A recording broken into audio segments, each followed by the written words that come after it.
নমস্কার। আজকের সাংবাদিক সম্মেলনে আপনাদের সকলকে স্বাগত জানাচ্ছি।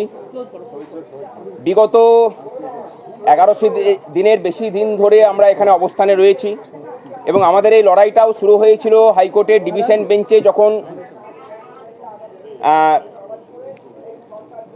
ডিএ মামলার রায় আসে তারপরেই আমাদের পথ চলা শুরু হয়েছিল। এই পথ চলার মধ্যে দিয়ে এই মঞ্চের সূচনা হয় এবং দীর্ঘদিন থেকে আমরা অনশন থেকে শুরু করে সমস্ত কিছু আমরা করে গেছি। সরকার, দুর্ভাগ্যের বিষয় হলেও সত্য, যে গণতান্ত্রিক ব্যবস্থাতে গণতান্ত্রিক কোনো আন্দোলনকে তারা মূল্য আজ পর্যন্ত কোনোদিন দেননি, আমাদের ক্ষেত্রেও সেটা দেননি। আমাদের আন্দোলনের চাপে পড়ে 2019 থেকে 2022 পর্যন্ত ফ্রিজ হয়ে থাকা ডিএর চাকা কিছুটা ঘুরতে শুরু করেছিল, কিন্তু সেটা পুরোটা আদায় হয়নি। এখানে প্রসঙ্গত বলে রাখি, যে রায় এসেছে সেই রায় 1/4/2008 থেকে 31/12/2019 পর্যন্ত যে পে কমিশন, পঞ্চম বেতন কমিশন রাজ্যের, সেই পঞ্চম বেতন কমিশনের যে বকেয়া মহার্ঘ ভাতা, সেই বকেয়া মহার্ঘ ভাতা নিয়ে এর সাথে বর্তমান বকেয়া পে কমিশনের যে বকেয়া মহার্ঘ ভাতা 40% যার পরিমাণ, তার সাথে কোনো সম্পর্ক নেই, তার জন্য লড়াই জারি আছে। আজকে যে রায় এসেছে, আমরা প্রথমেই সমস্ত মামলাকারী সংগঠন যারা কর্মচারীদের পক্ষে লড়াই করেছেন, confederation of state government employees, তারপরে হচ্ছে যে কর্মচারী পরিষদ, ইউনিটি ফোরাম, তাদের সকলকে ধন্যবাদ জানাচ্ছি। আমরা এই মামলাতে ঢুকেছিলাম তাদের হাতকে শক্ত করার জন্য, এবং আপনারা জানেন যে এই মামলাতে আমরা ভারতবর্ষের বিখ্যাত আইনজীবী গোপাল সুব্রমণিয়াম স্যারকে নিয়েছিলাম। তার সওয়াল জবাব আপনারা শুনেছেন, এবং এটা প্রমাণ হলো যে কর্মচারীদের অত আর্থিক সক্ষমতা না থাকলেও আমাদের মামলাতে সুপ্রিম কোর্টে রাজ্য সরকার, সুপ্রিম কোর্টের সমস্ত সিনিয়র আইনজীবীদেরকে নামিয়েছিলেন আমাদের বিপক্ষে, কিন্তু কর্মচারীদের যে লড়াই, যে অধিকার, সেই অধিকারকে তারা খণ্ডন করতে পারেননি এবং জয় আটকাতে পারেননি। নিম্নতর আদালতে যেভাবে আমাদের জয়ের ধারাবাহিকতা বজায় থেকেছে, এখানেও তাই হয়েছে। এবং আমরা এরই সাথে ধন্যবাদ জ্ঞাপন করছি রাজ্যের বিরোধী দলনেতাকে, যেভাবে উনি নিজের ব্যক্তিগত উদ্যোগে পরমজিৎ সিং পাটোয়ারিয়াজিকে দিনের পর দিন দান করিয়েছেন এবং তার ফিস মিটিয়েছেন। আমরা ধন্যবাদ জানাচ্ছি মাননীয় বিকাশ রঞ্জন ভট্টাচার্যকে, বিনা পয়সায় কর্মচারীদের হয়ে লড়াই করে গেছেন দীর্ঘদিন। আজকে আমাদের বলার কথা এটাই, যে 25% দেওয়ার অর্ডার কিন্তু আগেও হয়েছিল, রাজ্য সরকার সেটাকে মানেনি। আমরা কন্টেম্প্ট করেছিলাম এবং কন্টেম্প্টের শুনানি না করে রাজ্য সরকার বলেছিল, সুপ্রিম কোর্ট বলেছিলেন যে আমরা মূল মামলার শুনানি করে নিচ্ছি। আজকে মূল মামলা রায় বেরোলো প্রায় 4 মাস হতে চলল, সমস্ত কিছু শেষ হয়ে যাবার পরে। আমরা একটা কথা বলি, যে মাননীয় মুখ্যমন্ত্রী আগের বার যেভাবে 25%কে না দেওয়ার সাহস দেখিয়েছেন, এবার যেন আগুন নিয়ে খেলবেন না। সংগ্রামী যৌথ মঞ্চের পক্ষ থেকে, রাজ্য সরকারের কর্মচারী এবং পেনশনারদের পক্ষ থেকে আপনাকে পরিষ্কার জানায় যে এই ভোটের মুখে এই রায় যদি ক্যারি ফরওয়ার্ড না করা হয়, তাহলে যে আন্দোলনের সম্মুখীন হবেন আপনি, আপনাকেও নতুন করে আন্দোলন শেখাবো আমরা, এটুকু কথা দিলাম। আজকে যে রায় হয়েছে, আমরা রায়ের নতুন করে বিশ্লেষণে কিছু যাচ্ছি না, আপনারা তার দেখিয়েছেন, বিশ্লেষণ করেছেন আপনাদের মতো করে। এখানে কিন্তু কোথাও সুপ্রিম কোর্ট বলেনি যে ডিএটা আইন স্বীকৃত অধিকারের মধ্যে নয়। মৌলিক অধিকার নিয়ে অনেকে বলছেন, ডিএটাকে মৌলিক অধিকার বলে কিন্তু কোনো সময়ই আমরা বলিনি। আমরা বলেছি যে লিগ্যালি এনফোর্সেবল রাইট, অর্থাৎ আইন স্বীকৃত অধিকার, এবং এই কথাটাও কিন্তু সুপ্রিম কোর্ট আজকে বলেছে। ডিএ কর্মচারীদের আইন স্বীকৃত অধিকার, এটা প্রতিষ্ঠিত হলো, এবং এর রায়ের প্রভাব গোটা ভারতবর্ষ জুড়েই পড়বে, এটুকু বলে রাখি। সুপ্রিম কোর্টের যে কোনো প্রেসিডেন্ট, সেটা ল অব দ্য ল্যান্ড হয়, এটার অন্য কোনো কিছুর মানে হয় না।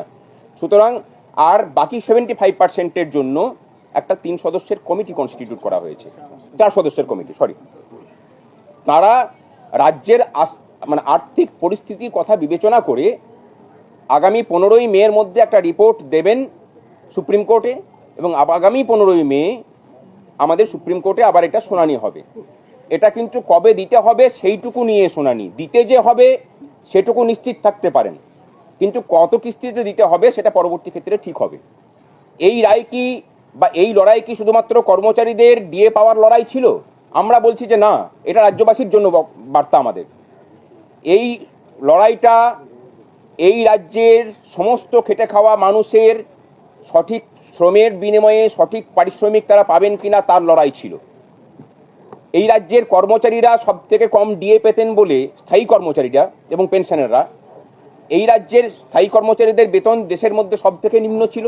তারই সাথে পাল্লা দিয়ে এই রাজ্যের প্রত্যেকটা স্তরের খেটে খাওয়া মানুষ, তিনি কলকারখানায় কাজ করান হোক, ইটভাটাতে কাজ করা শ্রমিক হোক, ধান পোতার শ্রমিক হোক, রাজমিস্ত্রি হন অথবা রাজমিস্ত্রির যোগানদার, প্রত্যেকের ক্ষেত্রেই দেখা যাবে আসাম বলুন, বিহার বলুন, ঝাড়খণ্ড বলুন বা উড়িষ্যা বলুন, প্রত্যেকটা জায়গার থেকে তাদের বেতনটা হচ্ছে এখানে অর্ধেক। তার কারণটা অন্য কিচ্ছু নয়, এই যে রাজ্যগুলোর কথা বললাম, এই সমস্ত রাজ্যের স্থায়ী কর্মচারীদের থেকে ঠিক অর্ধেক বেতনে কাজ করেন এই রাজ্যের স্থায়ী কর্মচারী পেনশনাররাও। তারই সাথে পাল্লা দিয়ে এটা নির্ধারিত হয়েছে। ব্যবসায়ীদের জন্য বক্তব্য যে এই টাকা যদি রাজ্যের কর্মচারীদের কাছে আসে, কর্মচারীদেরকে দিয়ে দেওয়া হয় তাদের ক্রয় ক্ষমতাটাকে ঠিক জায়গায় রাখার জন্য। সুতরাং ক্রয় তারা করবেন কোথা থেকে? না, বাজার থেকে। বাজারে গেলে পরে সেই টাকাটা যাবে কাদের কাছে? ব্যবসায়ীদের কাছে। সুতরাং ডিএটা শুধুমাত্র কর্মচারী পেনশনারদের বিষয় নয়, এর স্থায়ী এবং স্থায়ী সম্পর্ক, সরাসরি যোগাযোগ রাজ্যের সমস্ত স্তরের মানুষের সাথে আছে। তারই সূত্র ধরে গত অর্থবর্ষে আপনারা দেখেছেন যে কেন্দ্রীয় বাজেটে আইটির স্ল্যাব বাড়ানো হয়েছে, বিভিন্ন ধরনের কর ছাড় দেওয়া হয়েছে যাতে মানুষের কাছে নগদের যোগান আসে। আমাদের রাজ্যের অর্থনীতি ধসে পড়ার আরেকটা বড় কারণ যে মানুষের কাছে অর্থের যোগান নেই। এই রাজ্যের কর্মচারী পেনশনার, অস্থায়ী কর্মচারী, তাদের সমস্ত রকমভাবে শোষণ চলছে, সেই শোষণের বিরুদ্ধে লড়াই। এবং এই যে লড়াইটা আমরা লড়ছিলাম, সেই লড়াইটা বাঙালি অস্মিতার বা বাঙালি জাতিসত্তার সম্মানের জন্য লড়াই ছিল। আমাদের কর্মচারীদের ডিএর জন্য লড়াই ছিল না। কর্মচারীরা যদি সঠিক মানের ডিএ পান, এই বাঙালি জাতি তার শ্রমের সঠিক পারিশ্রমিক পাবে, এটা আমরা মনে করি। এবং সেই লড়াই আদালতে প্রতিষ্ঠিত হয়েছে। আগামী দিনে এই রাজ্যের কর্মচারীদের কাছে আমাদের আবেদন, সমস্ত রকম বিভেদ ভুলে আসুন। পথে না নামলে পরে কিন্তু এই রায়কে ইমপ্লিমেন্ট করানো যাবে না। আজকে অন্তর্বর্তী বাজেট 31শে মের মধ্যে 25% দেওয়ার কথা। এই বাজেটেই তার প্রভিশন থাকতে হবে। 31শে মার্চের মধ্যে, 31শে মার্চের মধ্যে তার প্রভিশন থাকার কথা। সেই প্রভিশন যদি না থাকে, যত দ্রুত সম্ভব সর্বশক্তি নিয়ে আপনাদেরকে সবাইকে পথে নামতে হবে। দূর থেকে বসে অন্য কেউ আদায় করে দেবে সেই জামানা নেই। পশ্চিমবঙ্গের সমস্ত স্তরের মানুষকে বলছি যে যার যা দাবি দেওয়া আছে, এটা হচ্ছে গোল্ডেন পিরিয়ড এই রাজ্যে আন্দোলন করার। পথে নামুন। শুধু এসআইআরটা কোনো ইস্যু নয়, এসআইআরটাকে ইস্যু বানানো হয়েছে, এটা একটা পদ্ধতি, নির্বাচন কমিশনের একটা পদ্ধতি। বাকি ইস্যুগুলো থেকে দৃষ্টি ঘোরানোর জন্য এই জায়গাটাকে এত ফোকাস করা হচ্ছে। রাজ্যের যে বেকারত্বের সমস্যা, শিক্ষা স্বাস্থ্যের পরিকাঠামো ভেঙে পড়া, রাজ্যের সার্বিক পরিকাঠামো ভেঙে পড়া, এই সমস্ত কিছুগুলো থেকে দৃষ্টি ঘুরিয়ে দেওয়ার জন্য এই কাজ করা হয়েছে। আসুন সকলে মিলে লড়াই করি। এই রাজ্যটাকে সঠিক পথে ফেরাতে হবে, রাজ্যটাকে বাঁচাতে হবে। এবং সেই রাজ্য বাঁচানোর একটা লড়াইয়ের প্রথম জয় হলো সুপ্রিম কোর্টে আজকে।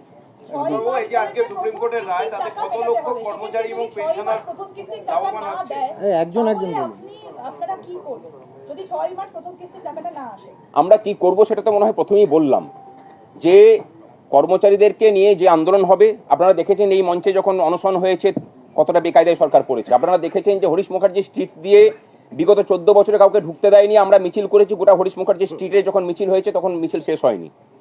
সেরকমই কিছু দেখবেন। আপনারা দেখেছেন যে নবান্নের বাস স্ট্যান্ডে কেউ বসতে পারেনি, আমরা 3 দিন ধরে বসে থেকেছি। আপনারা যা দেখবেন সেটা নতুন ইতিহাস হবে কর্মচারী আন্দোলনের ইতিহাসে এবং রাজ্যের আন্দোলনের ইতিহাসেও। এই রায় কত লক্ষ কর্মচারী এবং পেনশনার উপকৃত হচ্ছেন আজকের এই রায়ের পর? মোটামুটি 12 লক্ষ স্থায়ী কর্মচারী এবং পেনশনার এর ফলে উপকৃত হবেন। এবং এর সাথে বলে রাখি যে এই যে ডিএ, 1% ডিএ বাড়লে অস্থায়ী কর্মচারীদের দৈনিক মজুরিতে 6 টাকা বৃদ্ধি হয়। বুঝতে পেরেছেন? তাহলে এই যে 25%, আমার মনে হয় যে অস্থায়ী কর্মচারীদের জন্য আমাদের লড়াই জারি থাকবে। যে তাহলে ওই যে পিরিয়ড আর কি, সংশ্লিষ্ট যে সময়কাল, সেই সময়কালের মধ্যে অস্থায়ী কর্মচারীরা যে কম বেতন পেয়েছেন তাদেরও হওয়া উচিত।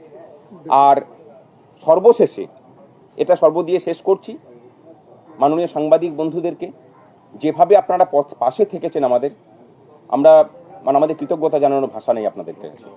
আমরা কোনো দলীয় রাজনীতিতে বিলং করি না, নিজেদের অধিকারের লড়াইটা নিজেরা লড়ছি।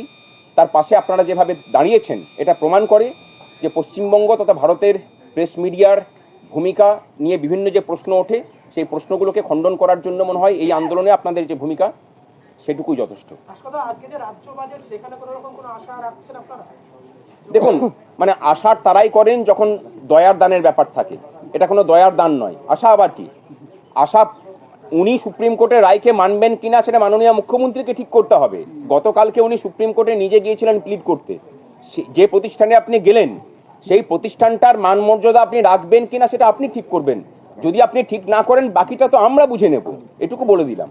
আপনাদের অনেকেই সংশয় প্রকাশ করছেন যে আগেরবার যেভাবে রাজ্য সরকার দেয়নি এবারও যদি না দেয়, সেই ক্ষেত্রে মানে রাজ্য সরকারের কাছে কি না দেওয়ার কোনো পথ খোলা থাকছে? আর যদি থাকে তাহলে আপনাদের কাছে কি পথ থাকবে? আমার মনে হয় এটা ফাইনাল ভার্ডিক্ট, তো এখানে আর না দেওয়ার কোনো জায়গা খোলা নেই, তাকে মানতেই হবে। আর আগের বার এটা অন্তর্বর্তী সময় ছিল, সুপ্রিম কোর্ট যেহেতু বলল যে অন্তর্বর্তী রায় মানেনি, আমরা মামলা শুনানি করে দিচ্ছি, এবং আপনারা দেখেছেন যে ধারাবাহিকভাবে শুনানি হয়ে সেই মামলার শুনানি শেষ হয়েছে। এবারে তো আর কোনো ব্যাপার নেই, এবারে ফাইনাল ভার্ডিক্ট যেহেতু এসেছে, এই রায় না মেনে এই সরকারের আর যাওয়ার কোনো রাস্তা নেই। আর আমরা বলে দিচ্ছি যে আর কোনো রাস্তা আমরা ছেড়েও রাখবো না। যেদিক দিয়ে এদিক দিয়ে পারাবার পথ উনি খুঁজবেন সেই সমস্ত রাস্তা আমরা বন্ধ করে রাখবো।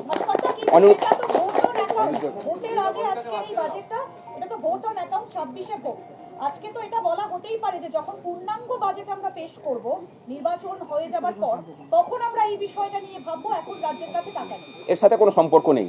রাজ্যের টাকা না থাকার কথা তো সুপ্রিম কোর্ট খণ্ডন করিয়ে দিয়েছে, সুতরাং এই কথা বলতেও পারবে না। আর মানে এই 31শে মার্চের মধ্যেই তো এই যে অস্থায়ী বাজেট, সেই অস্থায়ী বাজেটের কার্যকাল তো সেই সময়টা এখন সময়সীমার মধ্যেই থাকছে, সুতরাং তারপরে তো আর থাকছে না। সুতরাং এটুকু বলাই যায় এই সময়ের মধ্যে মানতে হবে। এই কমিটি যে গঠন করা হলো, কমিটির উপরে আপনাদের ভরসা থাকবে, কারণ এখানে তো আর্থিক যে ব্যাপারটা সেটা তারা তুলে ধরবে। অবশ্যই সেখানে আমরাও রিপোর্ট পেশ করব বলে আমরা আশা করি যে কমিটি আমাদেরকেও সুযোগ দেবে যে আমাদের বক্তব্য পেশ করার। আমাদের কাছেও তথ্য আছে, সরকার কি তথ্য পেশ করলো তার সাথে আমাদের তথ্য তারা মিলিয়ে দেখুন। আমরা সরকারের কাছ থেকে নেওয়া তথ্যই পেশ করব, এবং কেন্দ্র সরকারের বিভিন্ন যে ডিপার্টমেন্ট আছে তাদের কাছ থেকে তথ্য কালেকশন করে আমরা তথ্যগুলোকে তাদের কাছে তুলে ধরবো। আমার মনে হয় না যে তারাও এরকম কিছু বলবেন যে রাজ্যের আর্থিক স্থিতি খুব খারাপ। রাজ্যের আর্থিক স্থিতি যদি খুব খারাপ হতো তাহলে ক্লাবগুলোকে এত কিছু দেওয়া যেত না। যেখানে মানে এই যে দানগুলো হয়েছে সেই দানগুলো কিন্তু কোনোটাই, পরিষ্কার করে বলি, কোনো প্রোডাক্টিভ ইনভেস্টমেন্ট নয়। একটা রাজ্য সরকারের কাজ হচ্ছে প্রোডাক্টিভ ইনভেস্টমেন্ট করা, যেখান থেকে তার কিছু ফেরত আসে। আমরা জানি যে পরিকাঠামো ক্ষেত্রে 1 টাকা ব্যয় করলে সেটা 3 টাকা হয়ে ঘুরে আসে। যেভাবে পরিকাঠামো বিহীন ক্ষেত্রগুলোতে বা পরিকাঠামো পরিকল্পনা এবং পরিকাঠামো বহির্ভূত জায়গাগুলোতে যেভাবে বিনিয়োগ হয়েছে বিগত 14 বছর ধরে, রাজ্যের আর্থিক স্বাস্থ্য যদি বা কিছুটা খারাপ হয়ে থাকে তার দায় কিন্তু এই পরিকল্পনা বহির্ভূত কাজকর্ম। আমাদের অনিরুদ্ধদা আছে, অনিরুদ্ধদা বলবেন। এখানে চলে আসুন, আমি উঠে যাচ্ছি, আমি উঠে যাচ্ছি।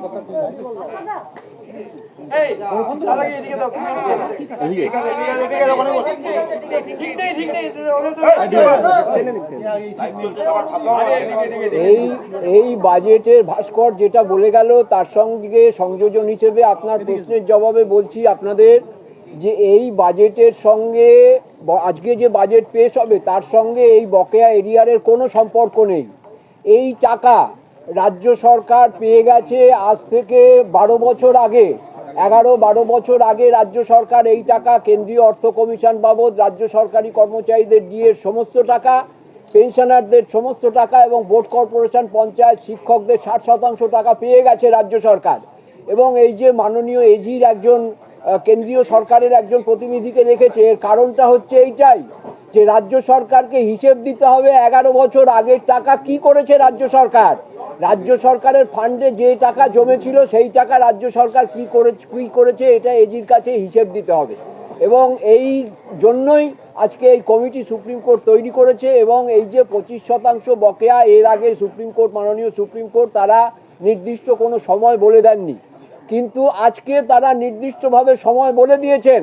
এবং তার মধ্যে যদি না হয়, রাজ্যের মুখ্যমন্ত্রী কালকে গিয়ে উনি সুপ্রিম কোর্টে সওয়াল করেছেন, আগামী দিনে সুপ্রিম কোর্টের নির্দেশে ওনাকে, ওনার চিফ সেক্রেটারিকে জেলে যেতে হবে, জেলে যেতে হবে, ওনাকে সুপ্রিম কোর্টে জেলে যেতে হবে। আর যারা বলেছিল যে এই টাকা নাকি সরকারের টাকা নেই, সরকারকে ব্যতিব্যস্ত করা চলবে না, তাদেরও জেলে যেতে হবে। আর যে সমস্ত সরকারি কর্মচারীরা সরকারের হয়ে দালালি করছে, তারা যদি বাপের বেটা হয়, ময়কা লাল হয়, তাহলে তারা একটা টাকাও নেবে না এখান থেকে। একটা টাকাও, আমি বলছি, তাদের যদি লজ্জা থাকে, 1 টাকা এখান থেকে নেবে না।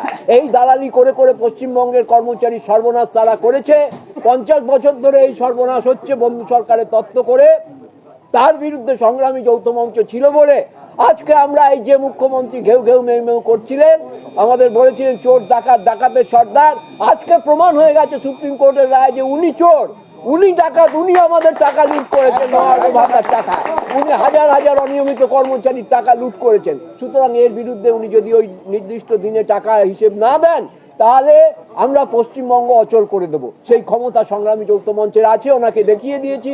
ভাস্কর বলেছে যে ওনার বাড়ির সামনে কেউ মিছিল করতে পারেনি, সংগ্রামী যৌথ মঞ্চ কয়েকটা দালালের বাধা সত্ত্বেও মিছিল করেছে, ওখানে 1 লক্ষ মানুষের মিছিল করেছে। নবান্নর মধ্যে বসে আমরা অবস্থান করেছি, হাত জোর করেছিল। যে মুখ্যমন্ত্রী চোর ডাকাত, ডাকাতের সর্দার বলেছিল, তাকে অ্যালেন পার্কে দাঁড়িয়ে হাত জোর করে বলতে হয়েছিল যে আমি 4% মহার্ঘ ভাতা দিচ্ছি। সুতরাং সংগ্রামী যৌথ মঞ্চ আছে, থাকবে, এবং আগামী দিনে সেই লড়াই আরো যাতে সরকারি কর্মচারী, বাঙালি পশ্চিমবঙ্গের সরকারি কর্মচারীর যে নেতিয়ে পড়া অবস্থা, যে নির্বীর্য অবস্থা তৈরি করেছিল সরকারগুলো, তার বিরুদ্ধে সংগ্রামী যৌথ মঞ্চ রুখে দাঁড়িয়েছে এবং তার জয় প্রাথমিকভাবে কোর্টে এসছে। এবং সেই রাস্তায়, সেই কোর্টের রাস্তায় এবং রাস্তার লড়াই, দুটো লড়াই সংগ্রামী যৌথ মঞ্চ লড়বে। এই ভিডিওটিকে লাইক করুন, আপনার গুরুত্বপূর্ণ মতামত কমেন্টের মাধ্যমে আমাদের জানান এবং আমাদের চ্যানেলের ভিডিও সবার আগে দেখার জন্য ইউটিউবে গণশক্তিকে সাবস্ক্রাইব করুন, ফেসবুকে ফলো করুন এবং শেয়ার করুন আপনার পরিচিতদের মধ্যে।